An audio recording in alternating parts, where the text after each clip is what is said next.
The reminders. Abu Abdullah Muhammad ibn Ahmad al-Qusri relates that in Istanbul there was a governor, he died. They dug a grave for him. When they were on the verge of lowering this body inside the grave, do you know what they saw inside the grave? They saw a black snake waiting for him inside the grave. They were terrified. Naturally they were terrified. They didn't want to bury this guy inside this grave, so they dug another grave. Now they've spent hours digging the second grave. They're on the verge of lowering the body inside the grave, and you know what? The same snake they saw in the first is waiting in the second. They dig a third grave. A third grave. And they find, when they're on the verge of lowering this grave, all of a sudden, out of the blue, they find the same black snake inside the grave.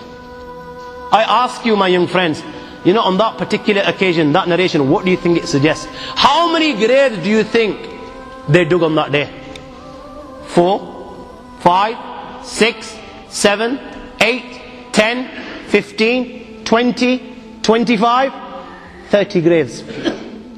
The narration says that on that day, they dug about 30 graves. Every time the grave was dug and they were on the verge of lowering this body inside the grave, they would find the same black snake waiting.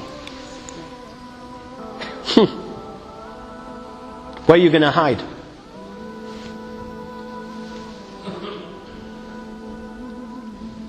It doesn't come any clearer than this.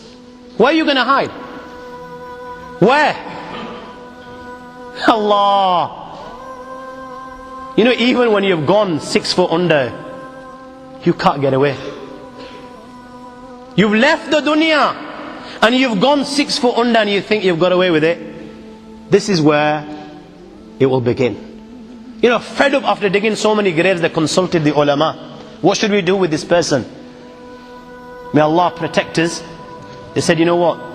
Just bury him inside the grave. Leave the rest to Allah subhanahu wa ta'ala. And they buried him.